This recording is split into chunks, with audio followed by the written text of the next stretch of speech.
All right. Welcome to your place at the table. I am Rick, the Fat Man Hilliard, your GM for the moment. Now, as you can tell, those are a handful of very few devout followers of my pathetic little channel.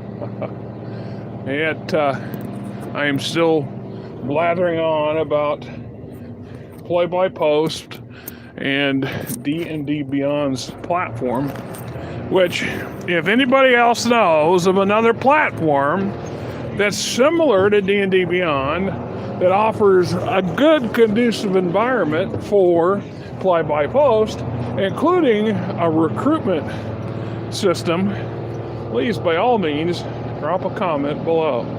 Let me know and let everybody else know who may or may not care about this sort of thing. Now, I tell you, like I said, I have been gaming for better part of 40 years. That's 4 decades, and kind of depressing because it's 4 decades in a few years. And I started play by mail in my teens and played it off and on throughout my life to various degrees of success and failure and interest.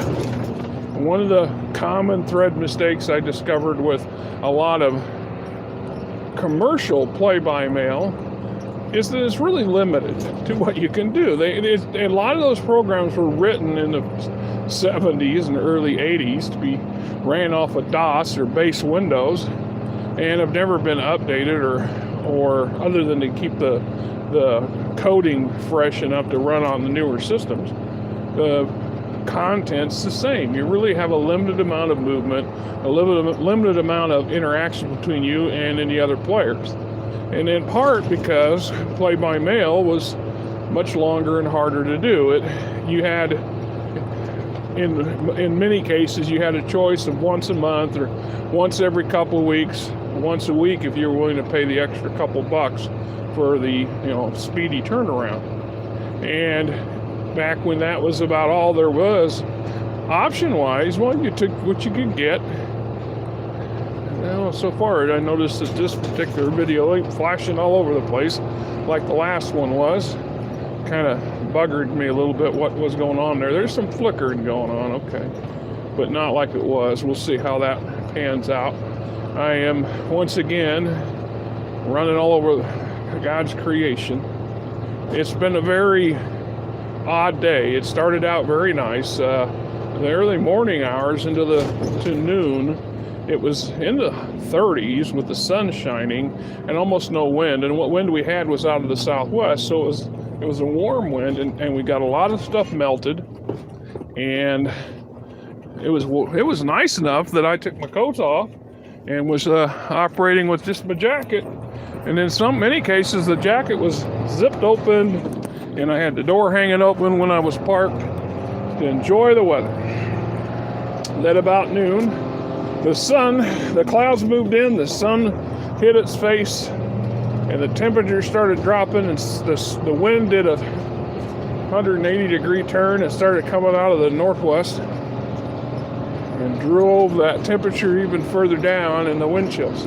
So here we are, 8-ish, going on 9 o'clock, I guess. And it is cold out here. The wind really making it cold. And I wish, these split shift days really take a toll on me. I wish that, I was heading back to the barn. But no, I'm going from a small town hospital to a larger town IHOP. And for some of you newer folks who may not know what IHOP stands for, it's the International House of Pancakes. Yay! They have a 3,000-gallon interceptor, which requires 2 trips. And so it'll be better part of midnight or after before I'm done. And then I have to be up at 6 o'clock in the morning because I got 3 jobs in the morning. Then I've got 1 job Saturday morning, and then I got the rest of Saturday and Sunday off. So, man. And the next week is going to be, it is pushing 60 hours.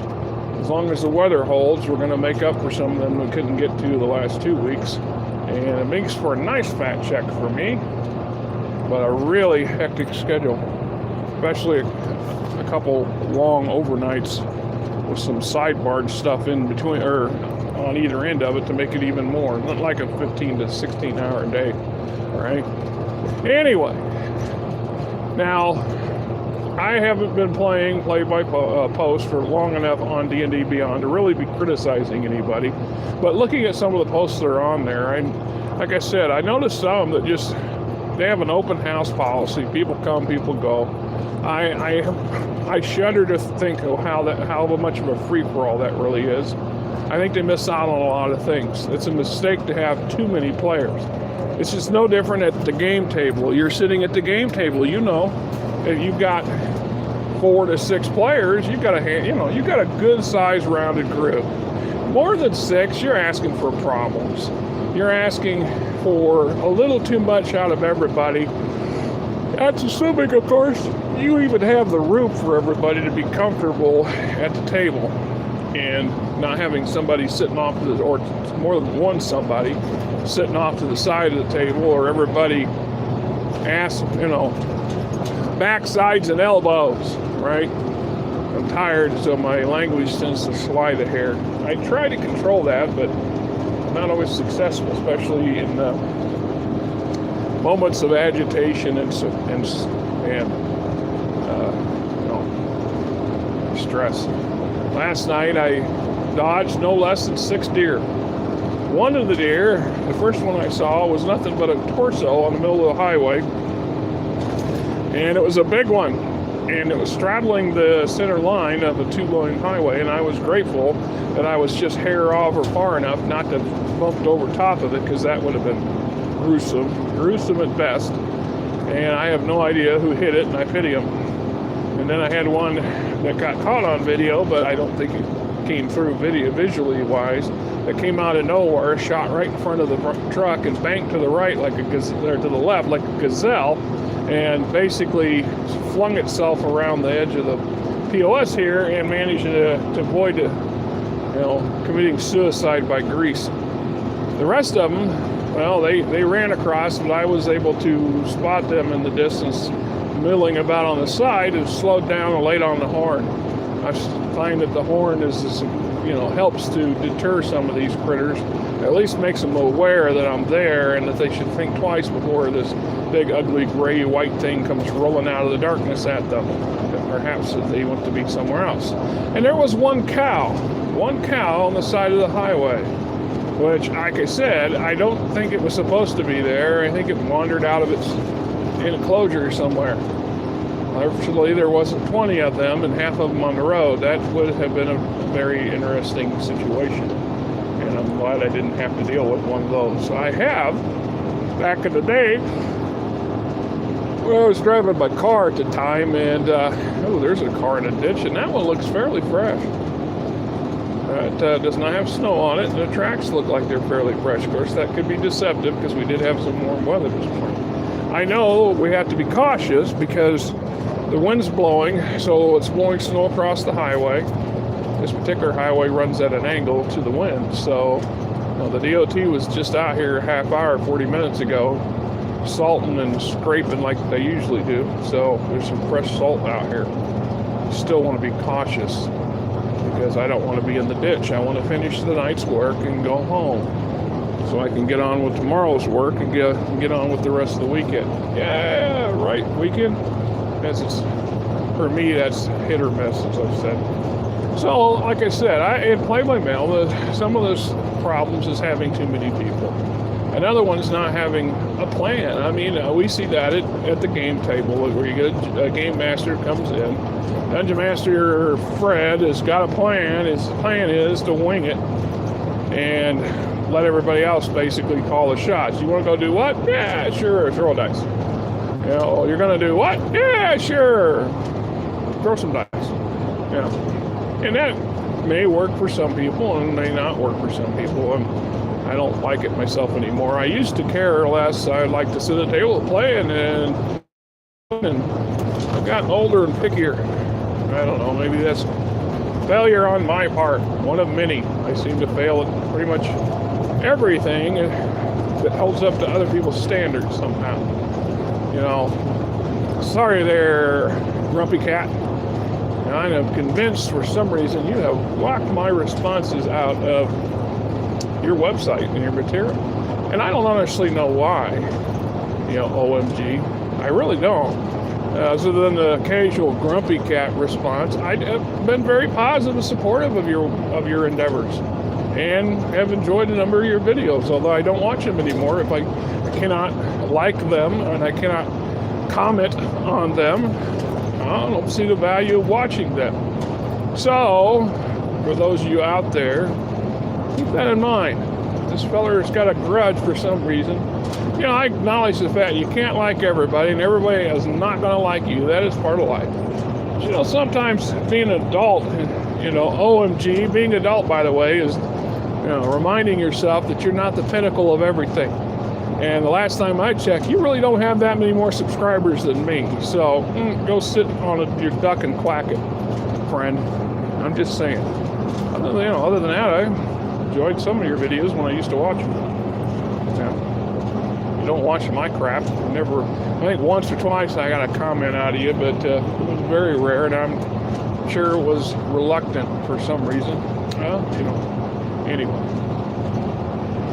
Some of the good things about play-by-post, and I've said this repeatedly, you're probably tired of hearing it, is that you have time to frame your responses. You can give yourself a moment to give some deep thought. You also have the opportunity to give thoughts. Your character can think about something in a situation, or muse about something, or make some snarky remark under their breath that the other player is not going or may not know about until it's over with. It's too late. Not doing it across the table. It frees you up. It's liberating in some ways. It's like many cases. It's like the online massive multiplayer game system where you can, you know, do a lot of stuff and interact and still be anonymous. I like the anonymous thing. Always have, because it lets you really truly explore character development. Less inclined to do when you got people across the table smirking or commenting or staring at you. And for some people that are it's very difficult to act in character, to talk in character across the table. When you have the anonymity of a play-by-post or a play online type of game, you know, MMOG or MMOP or OMG God, whatever the hell you want to call these things them days. You know, Grumpy Cat's Rescue League or whatever. The fact of the matter is, you know, you still have some freedom to really express yourself. And you can explore elements of role play that you would not normally do in front of people, you know, face to face. I'm just throwing that out there because it's there. A lot of people like to ignore it, pretend it's not there, but you and I know it's there. Just like the DVD and the VHS tapes before that owes a great deal of gratitude to the world of smut and porn. Because if it wasn't for them and all the the industry would not have had the bootstrap that it got. And the internet is not a lot different. Oh, there's a lot of people that will argue that, but let's be honest. How much of the internet generated interest originally because somebody figured out they could get lots and lots of, you know, cheap porn or free porn off the internet. And as time progressed, now they can contribute to it, they can comment on it, they can play in it. Have you seen some of the games that are out there? I mean, I see advertisements for these things all the time, but I'm not going to get suckered into a monthly payment plan. You got to be careful. I tried to sign up for something non-porn once, and because it was a useful website, I thought, next thing I know, I got billed for three different websites. The one I had signed up for, which was supposed to have been free for a month, and it was supposed to be really cheap. And that really cheap was bogus. It turned out to be like $40 a month. And then they didn't tell you that oh, by the way, you're also signing up for this and this. And of course you have 30 days to say no. Well, if you don't read the fine print, or you can't find the fine print because it's hidden behind some other fine print, the only way you know you just got suckered is by the bill when it comes. Your credit card or your debit card gets hammered. And then you play Mother May I, holy, what have you, to get it off. I went through that too. So I learned, if you're ever going to go online and you're going to do things, that kind of things, you're going to try a video game you've never played before and you're not familiar with the company, you do a little bit of research, and even then, do yourself a favor, get a prepaid credit card with a limit. That way, if the suckers try to stiff you, they can't really stiff you for long. You just don't put any more money on that prepaid credit card. You just snap it in half, throw it in the trash, and consider it a lesson learned. Isn't that right, Grumpy Cat? Oh, yeah. There you have it. So, in my upcoming current, and truth be told, it's kind of, I don't know why, I just was looking for a name. I called it The Lost Quest. The truth is, I don't know if it's a quest, series of adventures. No, I don't know, but The Lost Quest doesn't seem an appropriate title for what we're doing so far in the game. But, it's a title. I don't know if I can change it without screwing everything up. I'm not sure I want to try because I don't want to screw everything up. But I had a couple 3-4 hours off this afternoon between these groupings of jobs, and while the wife was at the office for a couple hours doing the house chores there, I took advantage of catching up on the turn-based responses that 2 of the 4 players had sent. The third one was waiting, hoping to see that there was a segue for one of the other characters to join up into a group setting, and it didn't quite pan out that way. And then it is what it is. And then the 4th one, like I said, I haven't heard a response in 3 days. Tomorrow, if he hasn't responded, I'm going to try to kick the individual in the shin and remind them that the 3-day window is a 3-day window. And if they can't respond, well, it's now 4th day, and I'm sorry, but perhaps it's better to bow out. And I got the impression that the character was either confused by the style or wasn't quite into it, because he kept wanting to know when was it going to be a group thing. Well, there's a mistake there, my fellow friends. Just for a moment, think about that for a minute. I'm not saying not to have the group together. I'm not saying that. What I'm saying here is not to have a single line thread of play. Doing that limits yourself. Now you're tied into what those players do time-wise. If they don't respond and everybody's hung up for 4 days, they might lose interest. Everybody might get tired and move on to the next great thing. People's attention spans are pretty short these days. So we have to keep things moving. And by having individual storylines, that means I can keep things moving without the other participants. If as an example, when Livy brushed past Lita in the street, Lita was already exiting the market. She was on her way out. She'd seen what she wanted to see, or thought what she wanted to thought. I gave her an opportunity to go talk to the silversmith. She chose not to. It's not my job to coach these people. I'm just going to play it out and see how they respond, and we go forward from that.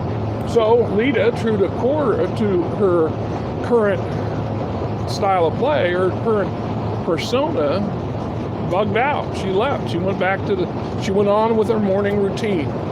Now, once again, it's going to come full circle. This time it won't be Lita and Livy potentially meeting up, but at least exchanging addresses and numbers.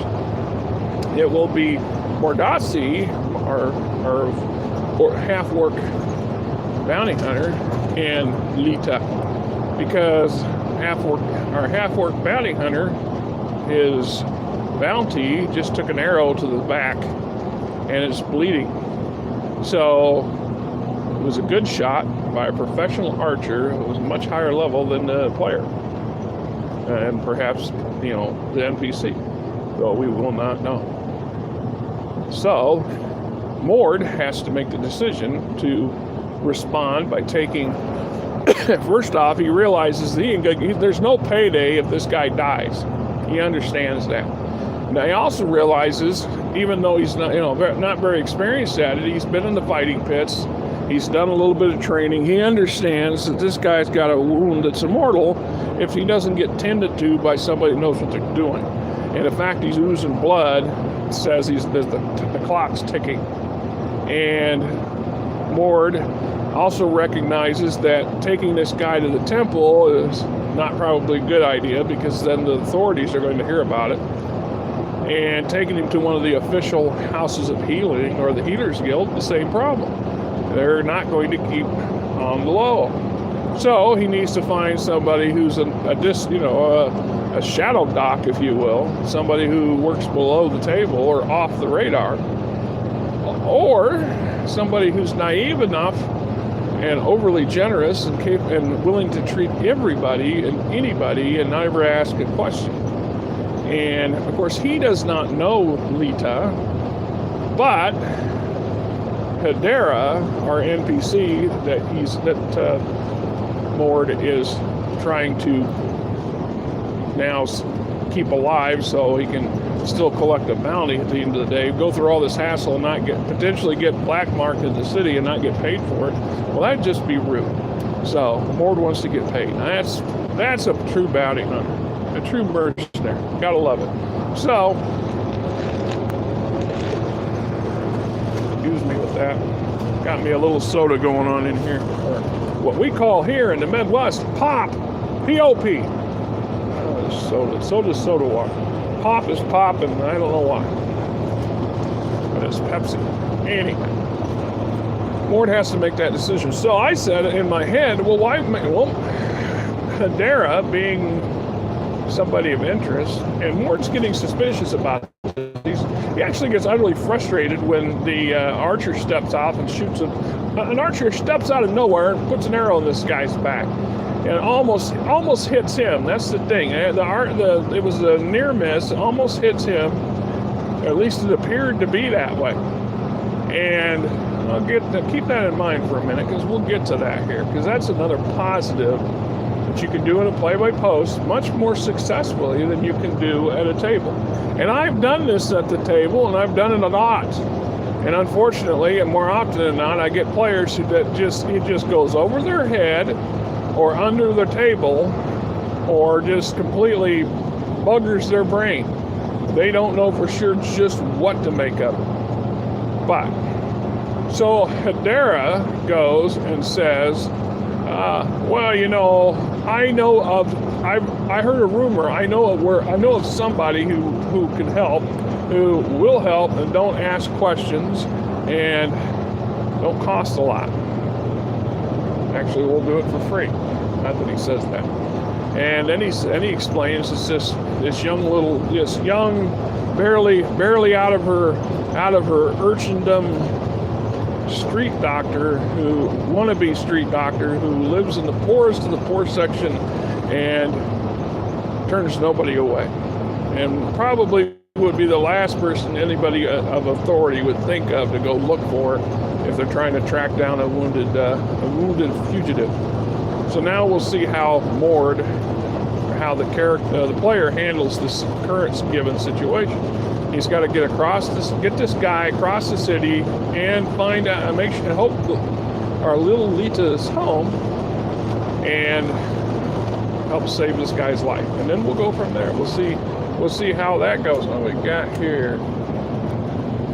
Earlier, there was a feller broke down and somebody else helping them. This also could be a local Mountie, because there was a couple of them running around. That's a pickup.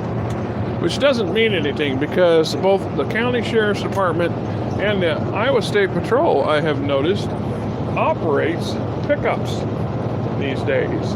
Don't ask me why, but I see them. Just keep that in mind, that, any vehicle that's driving behind you potentially could be an officer of the law these days. I've gotten quite savvy about driving unmarked vehicles, and then for the longest time you could tell license official off-white color with a black trim, and they still use those plates on a lot of vehicles. But the local county cops and the highway patrol mostly have gone over to the regular state plate, so it's no different than any other person's plate. One less tag to make them noticeable, or make them less noticeable, however you want to look at it. It's all a good thing, right?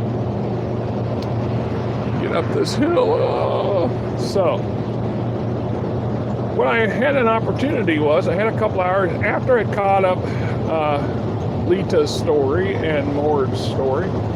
I would have been able to work on Libby's story, but the player put a hold on it temporary because she wanted to see if Lita was going to come into the picture or not. When I sent him a message saying that the Lita character had basically exited the market at the same time that the Libby character was crossing the market to go talk to the silversmith, so they missed a chance of opportunity there. But that's okay, because all this stuff will come around sooner or later. The opportunity gave me some time. So I thought, I don't know. I could get on Facebook and look up everything, go watch a couple videos. I could, play EverQuest, Forge of Empires, which is basically resource games, and it doesn't take very long to do your turn, and then log off and come back in X amount of hours or days and empty all your stuff and set your things and expand and build, and that's pretty much it, right? We're back to that. That's what I call a brainless game, where you really, it takes a little bit of strategy, a little bit of tactics, but in truth, you can zone out when you play those kind of games because it doesn't take any brain work. At least for me, it don't. Anyway, I decided I'd like to stir things up a hair. So I wrote a short bridge piece. I don't know, I'm sure there's a literary term for this, and if anybody knows that literary term, you're more than welcome to put it in the comments, and that way I'll know the literary term for it too.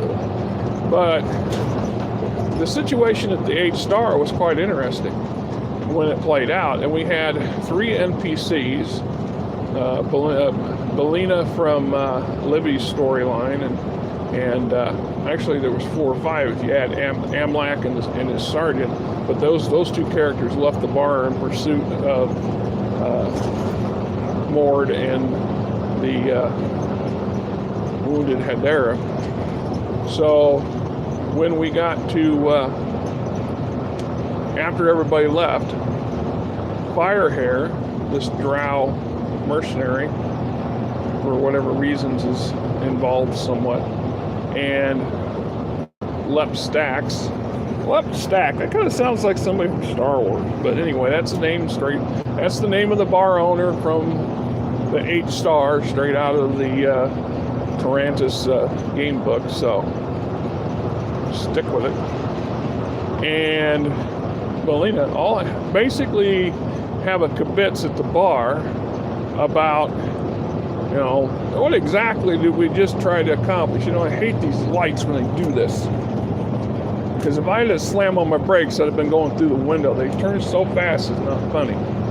And this guy, I get it, but turning on a light that just is in the process of turning from yellow to red is a dumb thing to do. I'm just pointing out the obvious. If you got a little closer, I'd have ran right into him. And not that he seems to care. Off to the right is a Jimmy John's and a Scooters. I did that place last week, 5,000 gallons. It was brutally windy and cold that day. It's become a theme for this winter. And in another month, it'll start to go away, and I'm grateful for that until summer gets here and the humidity starts cranking up, and then I'll be griping about the humidity because I'm a fat guy, and fat men don't particularly care for humidity. You skinny guys, you. I'm just saying. Okay? I like the air conditioning. That's healthier for me. So, we are sitting with this bit of space, and I want to bridge a bit of information. I want to toss in some information for the players, not the characters, the players. But I don't want to overdo it. I don't want to tip my hand, and I don't want to give away something, especially since I have nothing to give away. I really do not know for sure what Hadera's what he's doing, why everybody's out to get him, why there's these various groups of rewards. So I wanted to come up with that. So I wrote me about a 4 or 5 paragraph short subchapter to insert into the middle of Mord's ongoing storyline, and it's from the perspective of these 3 NPCs. Belina, I got the idea from the way Belina kind of smiled at how the situation went, and she didn't throw herself in the middle of it, because that's not the kind of thing she would do. She likes to sit back and pull strings and get other people to do her dirty work, so to speak. But she is a representative of the city and the city government, the king's person, or perhaps somebody else. We don't know. But what's going on and why? We know Firehair is a mercenary. She's basically currently being employed by Stax, who's the bar owner. The bio for Stax in his bar is actually quite interesting. He's supposed to be the head of a thieves guild of some sort, or a thief-based organization, and his bar is notorious for being a hangout in the poorer section of the city, where all these kinds of types of ne'er-do-wells, people on the run, or people keeping a low profile, etc., etc. And mostly, for the most part, the city watch and other officials officially stay the hell out of the place. Although, when you're dealing with a somewhat corrupt older sergeant who's got thinking about a payday, he can get tapped into, he's going to take advantage of that and get paid. So he has no qualms bowling his way into that kind of place, because he's feeling he's got the authority of the city behind him. But in reality, he's savvy enough to know how much he can pull and what he can get away with. And as long as he's got some backup with him, he can do it. He's emboldened to make this move. And then we got these different elements of NPCs with varying degrees.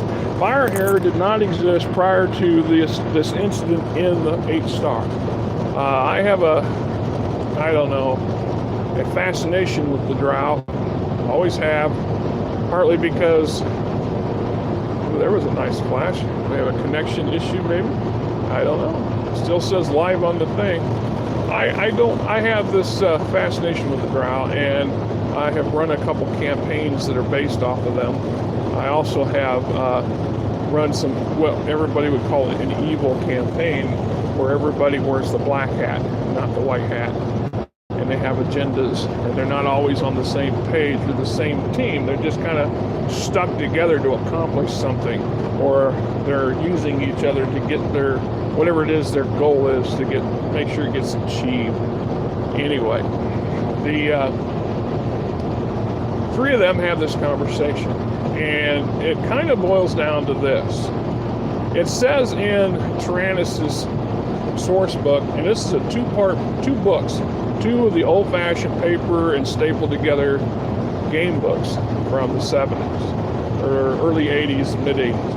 And it says in the intro area, when it talks about the city, that the Altar of the Lion, who's the king, although they don't call him a king, they call him something else that I can't pronounce, and I'm not even going to try. Kind of like a sultan or a pasha or something like that, because we're not talking an actual kingdom here. We're talking a major city, and then the surrounding, say, the 100 square mile area around the city is split into 2 provinces.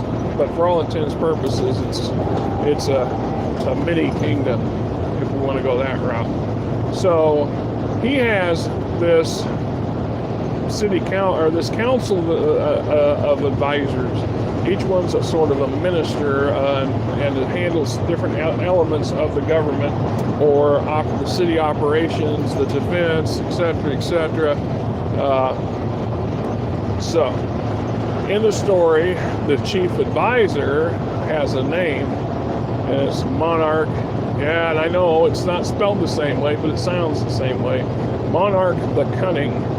And he is the only one of the small council, if you want to go that route, the Lord's Council, that hasn't been replaced in the lifetime that Altar's has been king.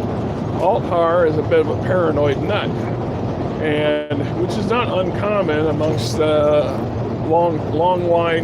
long-lived family lines that are in charge of stuff. I've noticed. I don't know if it's a bit of inbreeding or pressures or too much. I don't know. Too many drinking out of lead cups, maybe. Whatever. So, and the aspect is that every now and then, to keep his ministers from ganging up on him, or undermining his authority, or conspiring, or plotting against him, Altar flips his council over once in a while. He'll just fire everybody except the chief advisor, because that's his buddy. They've been friends since they were younger, and etc., etc. It's the only one he truly trusts. And there's nothing in there that says there's no reason why he shouldn't trust him. We know that I do know that the chief advisor is a piece of work. I can't acknowledge, or I can't deny that. But sometimes, if you're going to be the right hand man, or the right hand, or the hand of the king, you have to be a bit of a douche. You have to be a bit of a prick, because you got to do the dirty work so the king don't have to. It's always better if the king is beloved by the people, at least thought positively of the people. The people hate the king. After a while, the king really better start watching for plots and intrigue. But anyway, any place you have a large group of people with ambitions and lots of wealth, intrigue is going to be there. And I like that sort of stuff, and I'm trying to work it into the game. So why is Hedera wanted? How come Belina doesn't want Hedera captured, per se? She's a city official. Of everybody in the room, other than the sergeant who just wants to get a payday, she would probably, you'd think she would be the one that would want this guy captured or killed. If they think they accused him of sedition and a number of other things, we don't know that he's actually done any of this stuff, but she didn't seem so. She actually seemed pleased that the half-orc stepped up to try to help get this guy out of the room. And we know that Stax, by way of Firehair, upped the reward and offered a second reward. The first reward of 50 crowns, based off of, depending on who gets him and who turns him in. The sergeant would get 25 crowns, and he would give some of that to his two cronies, including Amlak, assuming Amlak was, open-minded enough to take it and not consider it some kind of dishonor. Then the rest goes to their senior officers. Or Mord successfully brings Hedera to the authorities, where he then splits the reward money with the fat chief clerk for the sub-minister of communications, and that's a 70-30. So Mord would end up with 70%, 35 credits or so, and minus anything he'd have to shell out to somebody else if he's trying to bribe him to help him or something. Or he can turn this guy over, help this guy escape, get him to the Stack, by way of Firehair, offers a reward of 60 gold crowns for Mord to make sure get this guy to the dock and get him aboard this boat, so this boat could get him out of the city. Now, we don't know why Stack did that, and I didn't address that in this bridge. But I did ask, have him and the three kind of talking about, why is this guy really wanted? Why are we doing what we're doing? We kind of get the impression that maybe Belina is the one pulling the strings at the bar to get Stax to do her bidding for some reason, and she might have some goods on him. We know he's an underworld sort. Maybe it's to his advantage to keep her on his good side, or maybe he's washing some debt out by helping her out. And we know that at some point during this conversation, this archer, this well-equipped archer, comes strolling down the stairwell from the roof, from the upper levels, and he's unstringing his bow.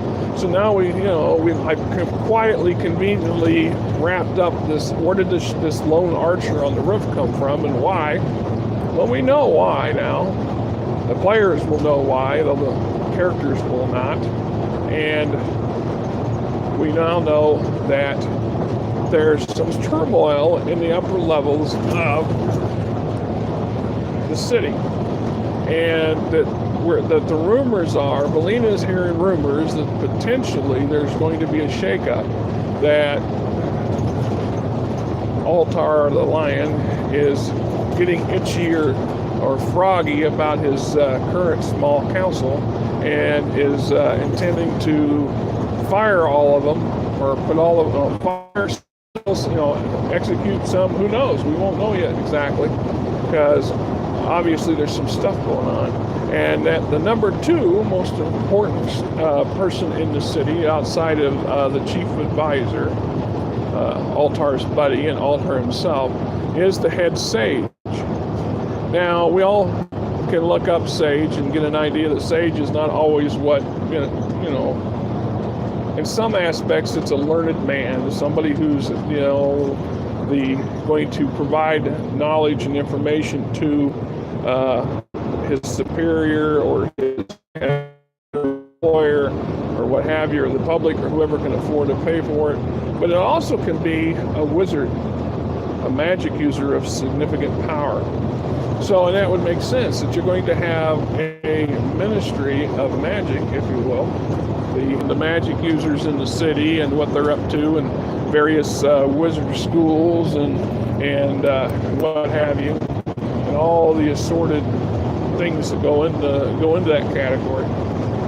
And also somebody that handles intelligence, whether we're talking magically gathering stuff or physically gathering stuff. And Lord was informed of a bit of information about another organization called the Sage's Men. So we know the chief advisor that the Lion Snakes, and I know that's not their name. I'm going to have to reread that piece and get their name right. The secret police, they are under the authority of the chief advisor. And Belina, it's implied that she's a member of this organization, this secret spy organization, a police organization, and then would therefore be answerable to the chief advisor and whomever the hierarchy that's under him. So it's maybe to her, her orders are to make sure the Sidera gets framed or whatever. Something here with this character, this NPC, has important information or knowledge about what's about to happen or something going on. Maybe he's a member of the head sage's men, and has some dirt on the chief advisor that might make the chief advisor look pretty bad to his buddy, Altar, the king. Enough so that maybe the chief advisor might finally be the one that gets booted off the council instead of the other way, instead of the rest of the council ended up taking the axe. We don't know yet, because it hasn't been played out. It hasn't been written. But this is some of that information I'm putting down there to let the players see. It also allows them to understand that I'm looking at this as a bigger picture, that back in the day, and not all that long ago, like I said, 4 or 5 years ago, and I still had a table of players, and we played every week. or every other week, whenever we could. The one of the things I like to do is I'd give what I called an overview. I would give a little, I'd write a 3 or 4 paragraph short story, something that's related to the previous week, or the previous game sessions, encounters, and storylines, because I liked having the bigger picture.